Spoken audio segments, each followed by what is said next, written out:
Inside Politics is the name of the game. We continue discussing the highlights of the week, and of course there was no bigger highlight than the president's announcement of lifting the curfew. This was during the Mashujaa Day celebrations at Kirinyaga on Wednesday, and of course he lifted the curfew. He talked about the 25 billion shilling stimulus package for SMEs and other pronouncements, as well as the politics that played out there, the kind of optics that people were entertained, they got to see, the exchanges of fist bumps, half hugs and smiles, talks through the masks that we couldn't tell exactly what they were talking about. But away from the curfew and the stimulus package, Dismas, what was the highlight of that day? Because yes, probably the lifting of the curfew made the greatest difference. But politically speaking, what did you get from there? Well, you know, I was very shocked, mesmerized, and amused that Kenyans broke into a dance and song when the president said that he's vacating the curfew. One would actually form the impression that the curfew was the only issue affecting Kenya, that every other aspect of our life is sorted out, that at the moment the president said, I'm vacating the curfew, then it was a good reason for us to jump into, you know, get a pepper steak and champagne. That really tells you that Kenyans, we are a peculiar nation, as one CEO told us not long time ago. But outside the curfew, when you listen to the president's speech, and really that's a Jubilee administration speech, it was very long on promises and short on delivery. One of the things he spoke about the reforms in the tea sector that are bearing fruits. When I spoke immediately with the tea farmers, they said it's too early to open the champagne bottles. Let's wait for the tea bonus so that we can confirm that. And then on the issue of reviewing the energy cost in Kenya, he gave the relevant agencies a deadline of the 24th of December to ensure that the costs come down by at least 30%. So we await that. And also on the cost of fuel, which he said that they want to get a stabilization fund. And I thought he would have proposed a piece of legislation to lower the tax component on the cost of fuel, because really that's the elephant in the room. So for me, I know that Jubilee has been, you know, giving us a long list of promises. They hardly deliver on anything. You may recall they said Kenya, when they were taking office, they said Kenya will have a double-digit growth. That has not happened. They said they were going to put Stadia all over. It's not happened.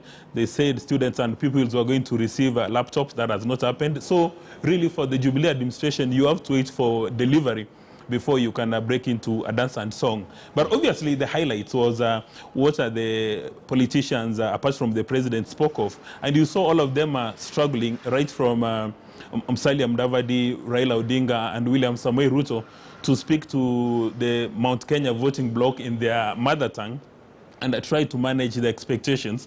And Raila had the opportunity of saying that he's been a friend of Mount Kenya and he's now climbing the mountain. You know, that is consistent with the gains he's had the last couple of days. And also for William Samoei Ruto to reassure the president that his legacy is going to be secured, that he should be at peace, which is very interesting. And for the other competition, that gave them a very powerful sound bites, which they can use for their political campaigns. Because we all know that Jubilee administration has faced very serious challenges in running the nation. They've had challenges with impunity, mediocrity, and corruption. And when William Samoei Ruto confirms that, in fact, he will carry on with that legacy and, you know, twist it with the bottom-up model, so people will wonder, are you going to run with these monetary and fiscal policies that have made Kenya go south? For instance, the issue of the public debt, are you going to take it to the next level? The issue of allegations of corruption, are you going to take them to the next level? So, in my view, I found that very confusing. But be that as it may, the entire process was very civil, and protocol, you know, the issue of protocol was respected. The deputy president was treated with respect, which in my view was a very good thing. But when you scratch the surface and go to the issues affecting Mura, all those promises, I'll not take them to the bank. Okay, but it was very interesting, Rosaline Obala, just seeing how the politics played out right in front of the president. For that kind of platform, the two top aspirants for the top seat to be given that opportunity to actually speak their politics to the crowd, but in the presence of the president, that was also interesting in its own right. Fred, actually, it was interesting because you see, even in terms of the protocol, remember the Kirinyaga governor took that opportunity to actually call the opposition leaders to speak before she was able to call in the deputy president to speak. But even her, she took that opportunity to just lay bare her development agenda for the county, to tell them what she has done so far since she was elected. And we also saw the other leaders trying to use the same platform to woo the Mount Kenya votes. Remember, all these people have been making inroads in Mount Kenya to actually try and swing, because now Mount Kenya has turned to be a swing votes, and to try and win the over 5 million plus votes that are up for grabs. Remember, just a day before the Mashujaa Day, the president met the people and he was saying, wait for my signal. So all these people have been making pitching tent in Mount Kenya. Raila has been there almost going through the counties. Ruto has been there countless times. And so for that particular day, that forum was the right forum for them to actually pitch their final votes to the people and tell them, we are the best candidates for you. And it also played so well when the deputy president was even assuring the president that the Big Four agenda, which has been one of the point of departure between the two, that was their campaign agenda for 2017, and they have not implemented, by assuring the president that come May, if he is elected to become the next president, he will ensure that the Big Four agenda is implemented, including the bottom-up agenda. And you also saw Raila take that opportunity for the first time to call out the former president, retired President Moi Kibaki, as his hero, and even saying the connection that he has with the Mount Kenya region, and believing that currently he has actually won the hearts of Mount Kenya, and he believes he's in a very good place to be the best to succeed President Uhuru Kenyatta.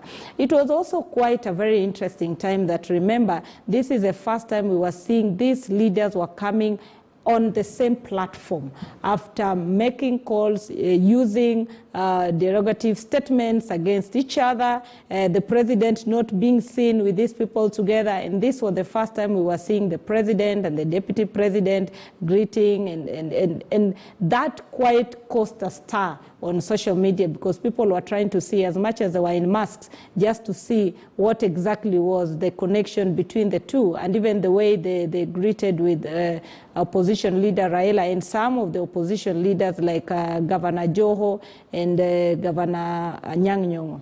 Okay.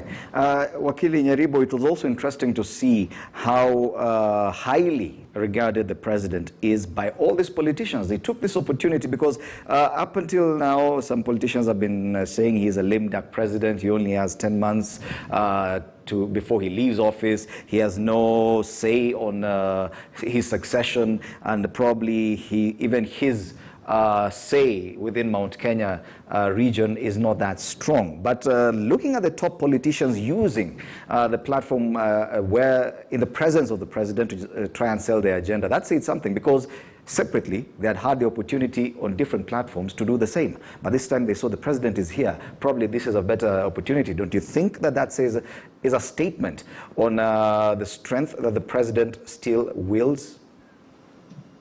Yeah, that is true. But you also, Fred, must appreciate the Kikuyu nation. Who are they?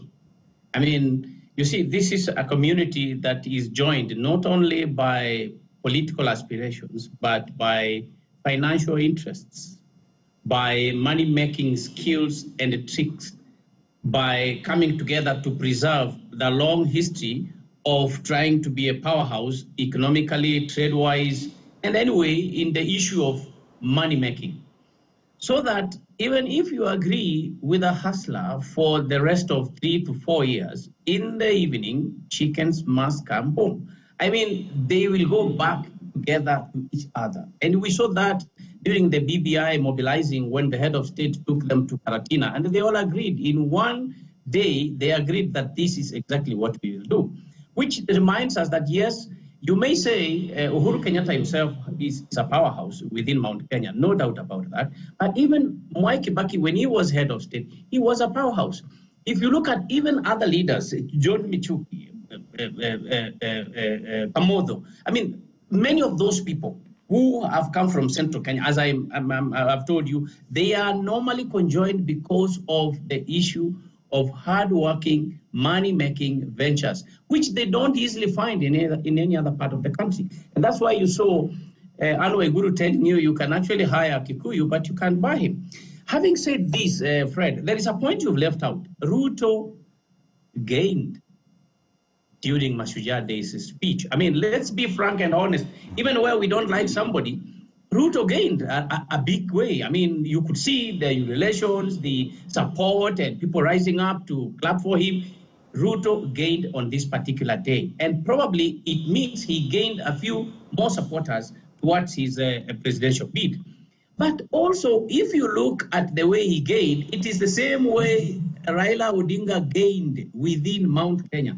That kind of history, that kind of analogy, where he had come from and how he had been accepted, to climb the mountain. So in a way, Raila also stole a show by increasing a certain number of people. He may not have won what he wants or what his supporters want, but he also gained. And it is, as you said, Uhuru Kenyatta who gave them this kind of a platform. Now, when you look at the whole speech of the president in other issues, the head of state is telling the country that we are now going digital. So the question of denying and rejecting Huduma number, trying to get all these kind of, hurdles on the way is not necessary. The whole nation, like the global economy, is going digital. That's where we are headed to. When you talk about, again, how you saw the head of state talking about the divisions between the state and the judiciary, which really are unnecessary.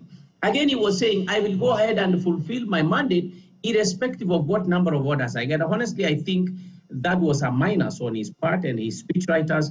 But besides that, it's also an indicator that there is still something underlying all these things we are hearing that needs to be fixed between the judiciary and the...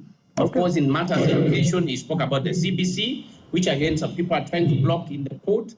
CBC is important because it's practical. He talked about vaccination. We all need to go and be vaccinated, and all these kind of things. The other item that has been left out by my colleagues is about the Credit Reference Bureau, where a lot of Kenyans, because they have been in Tala, in M-Pesa, in Fuliza, in Mshwari, in the main banking, loans have been put in the credit, question marks are there. Why? Who actually is leading these? Who is really controlling how Kenyans are borrowing? Is the head of state in any way through his banks or through his association with financial institutions? Is he involved in impoverishing Kenyans and making them more poor by you don't see that pronouncement by the president in any way as offering any kind of relief to Kenyans?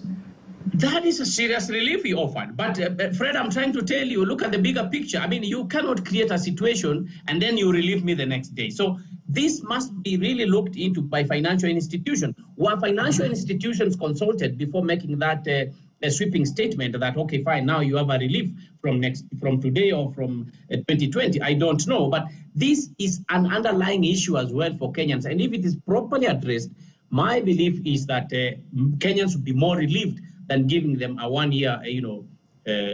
I can see Rosaline Obala itching to respond to that. Rosaline, what do you say to that?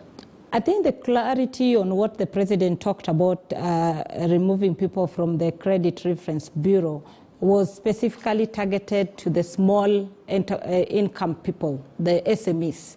And this is because some of them, they've been listed and they're not able to do business. So what the president meant is that once you're removed out of that list of the Credit Reference Bureau, you can actually get that amnesty if you go to the banks to get loans. So I don't think it is the individual Kenyans, but it is the SMEs. So I think that should be a clarity. Okay. I think where there was a bonus in terms of the president's speech was the doing away with the requirement that you give details when you want to transfer 1 million and above. And I think this one was targeting the politicians who are going to contest, who will evade the questioning of how much they are going to get from the banks and to give reasons why they're transferring that money. Okay. I think the other issue that we also didn't scratch deep is the issue of the president trying to bring relief in terms of the cost of power by December. Because if you look at the John Ngumi task force that we are implementing and which he committed that we'll be able to reduce the cost by December, we are having two issues here. We are having the power purchase agreements that are legal and running. And we also have the independent power producers that are actually engaging Kenya Power through the vendors. So if these two are addressed and we look in terms of the legal lineaments that we are going to face, then it will be achievable or it might not be achievable by December. Okay. I would like us now to move on to something else because of time, and that is coming back to Nairobi and looking at Nairobi policy.